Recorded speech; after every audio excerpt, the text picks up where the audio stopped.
All right, guys, we're live. This is Steve from Cookout Coach. I'll be your moderator here tonight on our FAQ live stream with the Adrenaline Barbecue Company president and inventor of the Slow and Sear, Mr. Dave Parrish. Hey, everybody. We've also got with us tonight Steve from Not Another Cooking Show. He's going to be fielding some of your questions in chat. Yeah, you know, that's how I do it. And Christy's also running around in the chat. She's going to be helping out as well. So Justin popped in a couple of minutes ago. He's going to be helping with the moderation too. Oh, fantastic. Okay. So that being said, we've been canvassing a little bit for the last week. For some of those, those frequently asked questions about the Slow and Sear or the ABC company itself. So, David, I'm going to go ahead and start off with a list since we're only going to be going for about a half an hour tonight. So the first question I had for you was, could you tell us more about the conception of the Slow and Sear, the various stages of design, and taking it to market? This is from someone who describes himself as a bit of a geeky engineer, but they love the simplicity and efficiency of the design and how ABC stands behind this product. Okay, that's a great question. And so it began, I don't know, 5 years ago, 2014. I was running the Pitmaster Club for AmazingRibs.com, and that website recommends a lot of products. And it had a product at the time that it recommended for the Weber kettle to turn it into a smoker. We were fielding comments from some of the readers that they had problems with this product. So I was talking to Aaron Lyons, everybody calls him Husky, one night, and he was one of the other moderators, and we were talking about the questions that we were getting, and the idea for the Slow and Sear popped up out of that conversation, and Aaron's actually listed as a co-inventor for the Slow and Sear based on that. So the epiphany that night was to put a wall of water between the charcoal and the indirect side, because the water absorbs all the radiant heat and really creates a two-zone cooking environment in the kettle or any other grill that you put it in. So we had to take that wall and then create some type of vessel that would hold both the water and the charcoal in such a way that everything works together, synergistically. I got a lot of feedback from other people and took that. A lot of it made everything more complicated though. And I tried to keep it as simple as possible. And the design of the Slow and Sear came from that. The one that we took to market in 2015 was actually the second physical prototype that we made. Before that, we had several versions created in CAD. I actually had to teach myself CAD to come up with the designs. And looking back on that, some of those designs were pretty simplistic compared to what my engineer does for me nowadays, who's a professional. But hey, I got the job done. We were able to get a job shop to make it. That was in March of 2015. We sent one to Meathead at AmazingRibs.com. He loved it, said, if you make it, we'll promote it. So, of course, we made it and started selling them in June, and the rest is history. Nice. Actually, just a random tangent. As a guy who owns the invention that sort of helped inspire the pains that inspired the Slow and Sear. Yeah. The first time I saw the Slow and Sear, I was like, "That's it. That fixes every issue I have." And I didn't have a whole lot of issues, but the first time I think it was actually my first video on YouTube. I made some ribs with that, and I said, "Okay, guys, this is what I'm using. But if you're in the market, I'd recommend going and looking at the Slow and Sear," because I actually remember that video. Now that you say that, I remember watching that video. I'm like, yeah. Exactly. All right. So our next question is one that any new pitmaster to really a new pit or just due to barbecue in general will sympathize with, and that is someone who said, I've had difficulty maintaining a constant temp on my Weber with the slow and sear on longer smokes. How much of an effect will that have on the tenderness of the meat? For instance, I seem to be running about 20 degrees hotter than what is recommended for the cook. On a few racks of ribs in my Thanksgiving turkey, the dark meat specifically, it seemed a little tough, almost like it didn't break down properly. Okay, it was tough because it didn't break down properly. The first thing I tell people is do not stress over 20 degrees. 225, 250, the result is really going to be the same. The only difference is when you're cooking at 250, it gets done faster. I tell people stress more about maintaining a constant temperature versus hitting a certain point. Watch the vent settings, because every time you tweak a vent, it takes several minutes for that tweak to actually do its thing, because it's, charcoal's not like gas where you turn the knob one way, it gets hotter, you turn it the other way, it gets cooler. With charcoal, you're introducing air or restricting air from the environment, and then that air feeds the fire, because air is one half of your fuel component. You've got air and then you've got charcoal. So when you add air, it's going to start to cool off at first, and then it picks up in temperature as that air fires up, the oxygen burns. So go for a consistent burn over worrying about being right at a certain temperature. That way you can avoid chasing your temperatures too much by too many vent settings. Now, with ribs, with dark meat, with chuck roast, with brisket, with pork butt, 99 times out of 85, if it's tough, it's because you didn't cook it long enough. All these meats, if they're overcooked, actually fall apart or get really mushy. So it's when the meat is dry, you usually have not cooked it long enough, and you haven't rendered out or rendered the fat and the collagen in the meat so that you have the juiciness from those when they render. So I think in both of those occasions, it wasn't a factor of the temperature so much as the turkey legs or the ribs or whatever just had not been cooked long enough. Gotcha. I think that's a real common thing when you're first getting used to barbecuing is improper time management. A lot of times we expect people to come over at a certain time. Right. We rush it, and I know I did that a lot when I was first starting out. Gotcha. All right, here's a good one. What differences, if any, would a barbecuer expect when they're smoking at high altitudes? For example, this particular commenter moved to Colorado from Wisconsin. Okay, so higher altitude means that air pressure is going to be lower.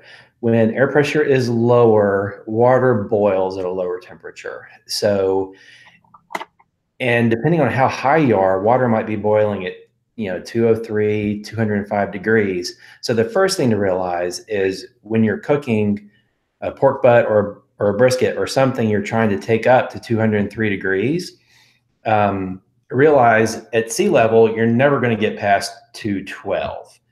At higher altitudes, you're never going to get past the 203, 205, 208, whatever the boiling point is at that altitude. So that's one thing to consider. The other thing is, because the water boils at a lower temperature, it's going to be further dragging down your pit temp. So if water boils at 212 and you're trying to hold 225, that's only a 13-degree difference between the air temp and the water temp.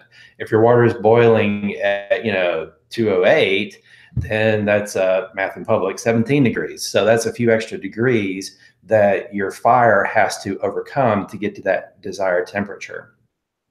So it should be a little bit easier to maintain lower temperatures for that reason. Another reason is because there's less air, you're going to have higher vent settings, more open vent settings to maintain the same temperature.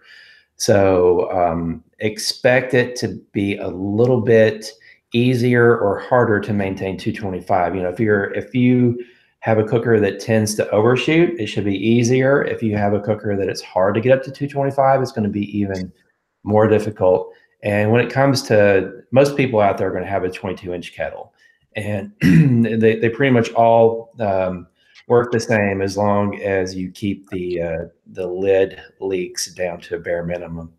The last thing I would mention is searing at high altitude is going to be a little bit more difficult because you don't have as much oxygen. So, get a hair dryer, get something that blows forced air and hit those coals right before you get ready to sear. And that should help you with that. Gotcha. Now, I've always heard, also on those bigger cuts of meat, something about that air pressure, doesn't that affect the ability for it to push that water out so it takes longer to get to the stall and through the stall? So the stall is a component of basically it's the vaporization rate of water on the surface of the meat. And that's a component of the temperature you're cooking at, as well as the airflow. So a Kamado or a grill that's really efficient and doesn't have a lot of airflow, they're going to stall at a different temperature or higher temperature than a cooker that has a whole lot of airflow, because that airflow is going to take the water away and it's going to reduce the impact of the stall. When you're cooking at 225, the stall can be a big bear to get across or to get past. At 275 and above, the stall becomes more and more minimalized. So that's something to think about as well. But because you're at a higher altitude and the water boils at a lower temperature, and you have more airflow, yeah, it's going to affect your stall. Casado is laughing at something in the comments. I can't see the comments, so I don't know what people are saying. But that's perfect timing, because I was actually just about to ask him, Steve, we're getting any good comments in the chat that need asked right now? Yeah. No, Justin just texted me, goes, loudest peach rings ever. The loudest what? I'm eating gummy peach rings. I'm trying to be sneaky. Oh, that's why your screen is popping up every now and then. Yes. Yeah, we have a question. Let me go up and get it. It was from Luis Calamares, and he asked, is there a significant difference in using lump over briquettes or vice versa? Hey, Luis, thanks for the question. Okay, so for briquettes and lump charcoal, the thing to remember with the slow and sear is pretty much any fuel you can use in a kettle, as long as it fits in the slow and sear, it's going to work better in the slow and sear than it would without the slow and sear. That said, in my experience, and I think most anybody else's, if they really think about it, lumpy charcoal means lumpy heat. And that means both from a consistency standpoint as well as a searing standpoint. So for example, when you're searing with lump charcoal and you have, you've got big pieces and you've got tiny pieces and you're trying to make a bed out of them, the bed, it's very hard to make a flat bed, and you have pieces that are higher up than the other and that kind of thing. A ½ inch to an inch distance between the meat and the heat, when you have your charcoal as close as you do with the slow and sear, that ½ inch makes a really big difference in how much radiant heat is hitting whatever you're searing. So it's harder to get an even sear with lump charcoal. The other thing is, because all the pieces are different sizes, it also makes it difficult for those pieces to transmit heat from one to another as they burn down into ash. So lump charcoal tends to have less consistency when doing low and slow cooking versus briquettes. And again, that said, lump charcoal is going to work better in the slow and sear than it would without the slow and sear. So if you like lump charcoal and you're thinking about that as a purchasing decision, whether or not you want to get the slow and sear, yeah, the lump charcoal is going to work better with the slow and sear. But all things being equal, I prefer briquettes in the slow and sear. A good follow-up question to that by Jeff Ratchet is, what's Adrenaline's go-to charcoal and why? So I don't have a go-to charcoal. What I tell people that it's based on location. Typically, you can find Kingsford Blue Bag and Kingsford Professional most anywhere. I get very consistent results with that charcoal, and either one of them is pretty cheap. So if you can find them, I recommend those. Otherwise, charcoals often has different brands depending on where you live. So what I would say is find a fuel, stick with it, and learn it. And then over time, you'll figure out, what local brand you have that tends to burn hot, is good for burning long, that kind of thing. But okay, as far as the major brands, Kingsford Blue, Kingsford Professional, those are both great. Kingsford Blue is a good cheap charcoal to use on most any cook. Kingsford Professional is really good for searing. Weber briquettes, if you can still find them, those are really good at long burn times. B&B, so the letter B and then the letter B again, B&B charcoal, they are starting, I think, to show up in Walmart. Their charcoal is really dense. It takes a long time to light it, but it burns a really long time. So what I tell people is if you want a really super long burn time and you don't want to have to touch the kettle for a long time, use 12 Kingsford briquettes to get your fire started, and then use a long burn charcoal like Weber briquettes or the B&B Kingsford Longboard charcoal, something like that, to keep the fire going. That way you get the ease, the faster light times that you get from a quick burning charcoal like Kingsford Blue Bag, and then you get the extended burn time from a more dense charcoal like the B&B or the Weber briquettes. That's awesome. I actually I did a lot of testing with charcoal myself, David, before I got into some competitions, and they're expensive-ish, but I love those Weber briquettes. They and the reason I like them is because there didn't seem to be as much starch holding them together. I'd light them off and in the chimney, and you wouldn't get billowing white smoke. It was a cleaner burn for a briquette, so I went with that just for safety's sake. But there's definitely a lot to choose from out there.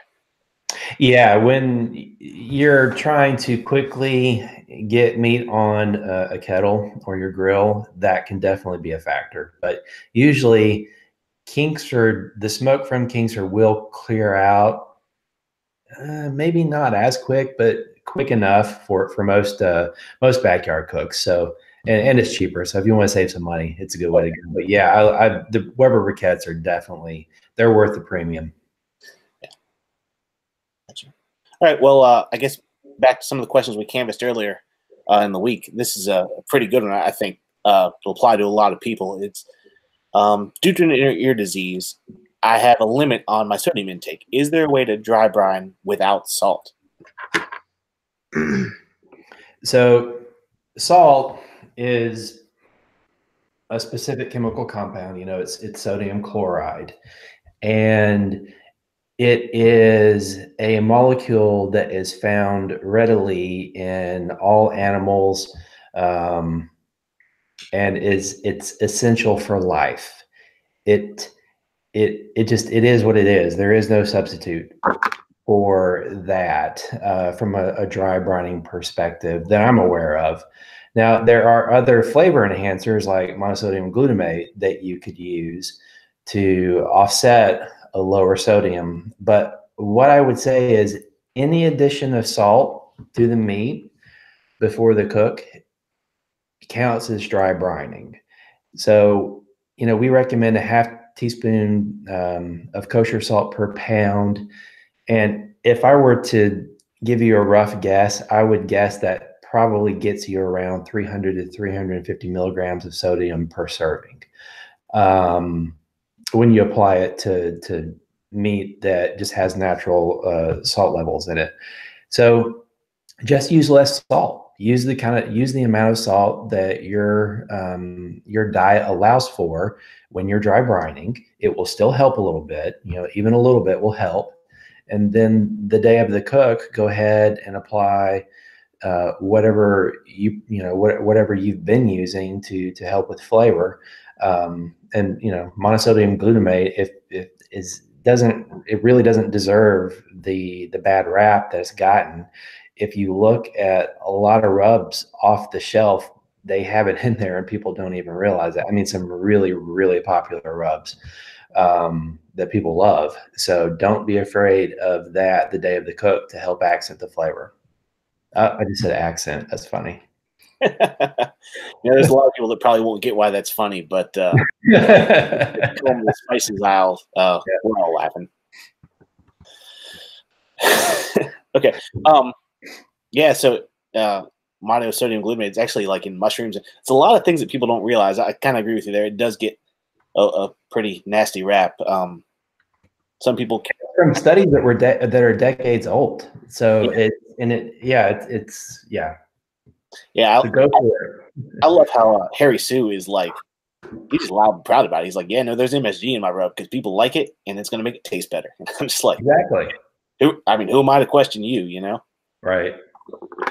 All right. This next question actually comes from me. I'm being a little selfish right now, but I want to know, can you explain the significance of boiling water, like in the slow and sear water trough, versus water that is steaming in like a water pan or in tin cans in a cooker?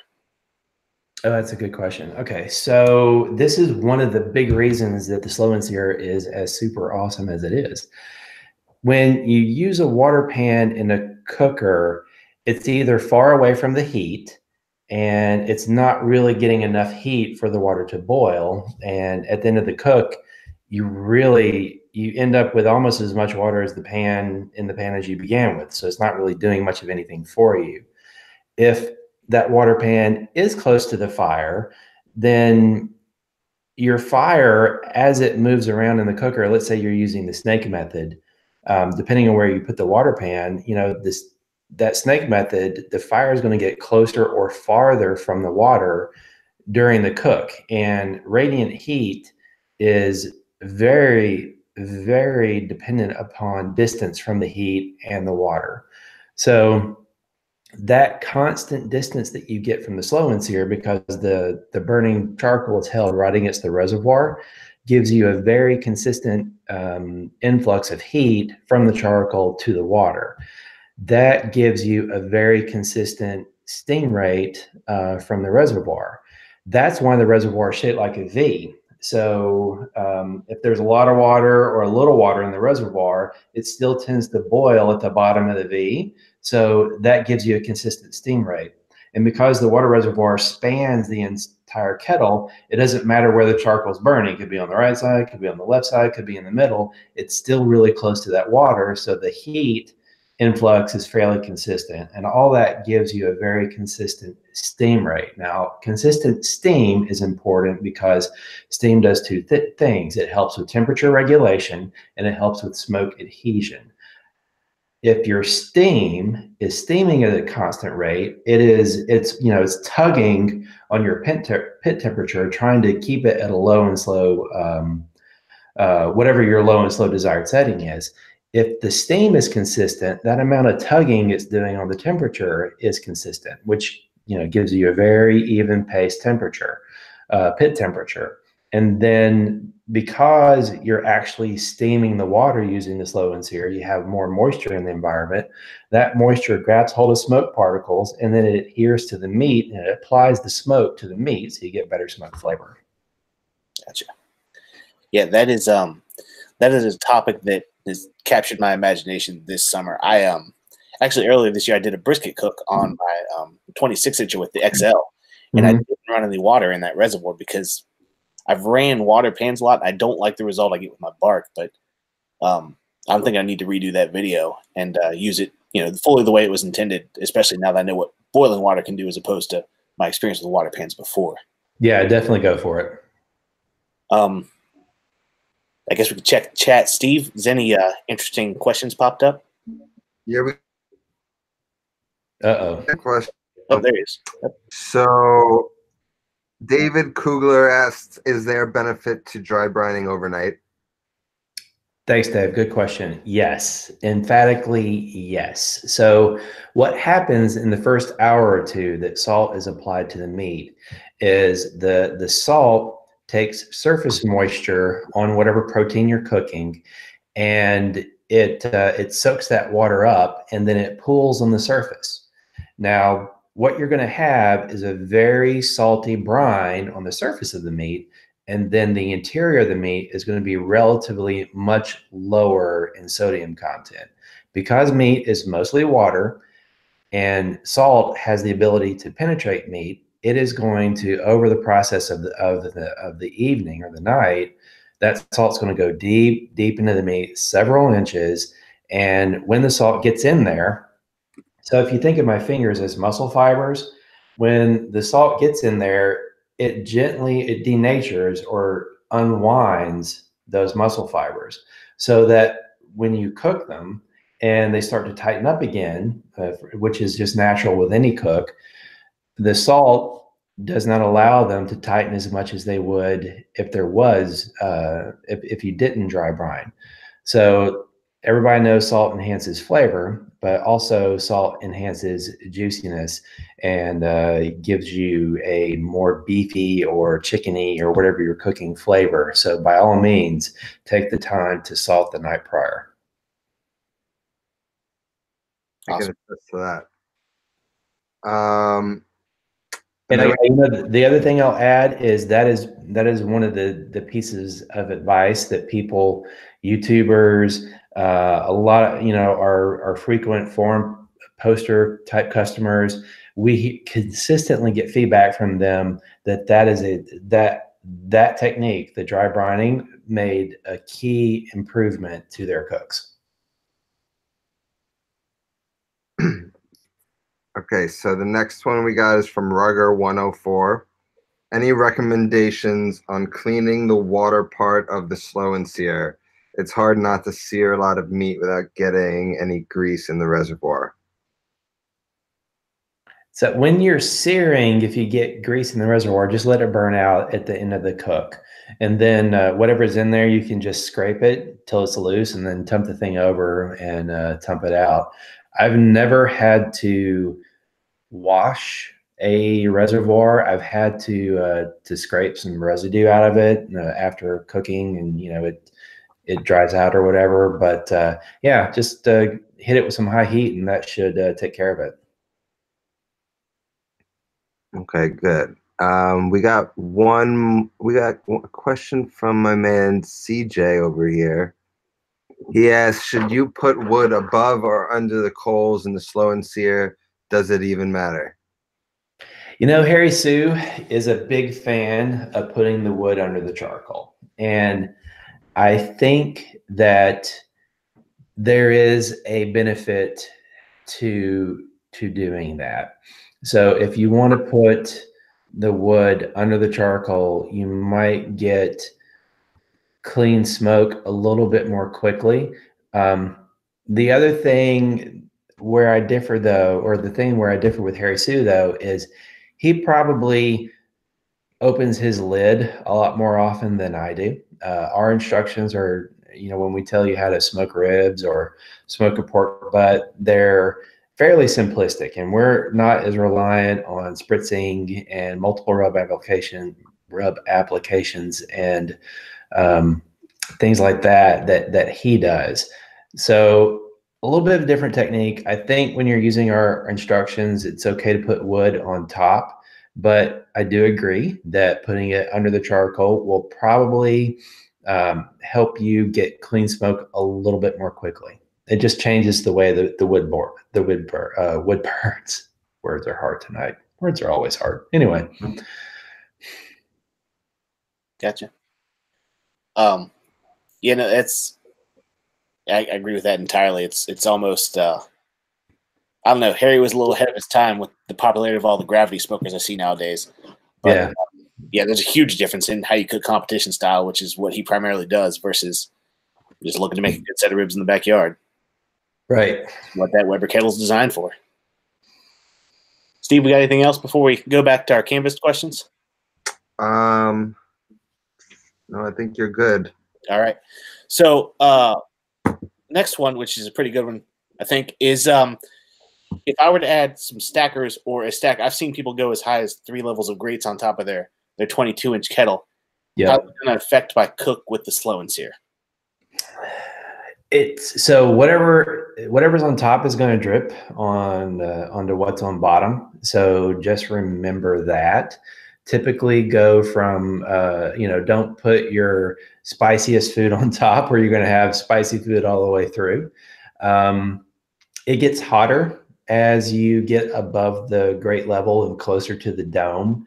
The dome reflects heat, or just really holds heat in, and as you get close to it, it gets hotter. It can be 20, 30, 40 degrees hotter as you get higher. So depending on how many levels you have, you just need to be cognizant of that. And you'd probably want to, if it's the same kind of meat, like ribs, for example, you'd probably want to rotate the racks from the bottom to the top stack at some point, just to help even out when they get done. Gotcha. Great. Yeah, real estate is really the only issue I ever have with the kettle. Just one grate can be tough a little bit at times. Yeah, if you're cooking for competition, it might not have enough space if you're trying to feed a lot of people, or cook a lot of different proteins. But usually you can get plenty of food on there for the backyard cook. Yeah. All right. Well, we're coming up on a half an hour. Okay. So that being said, we didn't get through all the questions that we had sort of canvassed. Ask Steve real quick, did we get anything last minute that we want to ask before we call it a night? I guess there's just like one pressing one, and that is CJ wants to know if Dave wants a signed 8x10 of him because Kent loves his so much. I need something. My kids love their Nerf blasters, and it would be good to have a target. So yeah, send it over. There you go. No, I'm just kidding, but yeah, it would be good. Send it my way. I'll give you my address. All right. Well, I've just got one last question for you. Okay. With it being the season, what's your favorite slow and sear holiday recipe? So everybody knows I love ribeye. I do not make that a secret. My favorite thing to cook for holidays, hands down, not even close, prime rib. I love prime rib. Love it, love it, love it. Gotcha. And here's another question to follow up with that. Is there an ABC barbecue video on how to cook your prime rib this holiday season? There is actually. Justin and I did a video last year, and I think it's our best video that best recipe video we've done. 9 minutes and 32 seconds into that video, when we slice into that prime rib, just the jiggle and the wall-to-wall red, that thing was so perfect. Yeah, so go check that one out. Jabin is also getting ready to work on a video this week, and we're hoping it publishes next week. Won't be a prime rib, but it's still going to be a very large piece of beef that I think people would also love to cook for the holidays. And this one might even be better than prime rib, especially yeah. So yeah, we'll get more details out on that one, but expect that video next week. Awesome. All right. Well, we're going to go ahead and leave it on that cliffhanger. Appreciate everybody for coming out tonight. I forgot to check the amount of viewers early on, but I saw it get as high as 95, so that's cool. Nice. Steve, Christy, thank you guys for moderating the chat. Justin, David, thanks for answering the questions. All right. Thanks, everybody. Hey, you know what? We'll do this again, and we'll get some more of the questions. And thanks for participating, and thanks for the questions.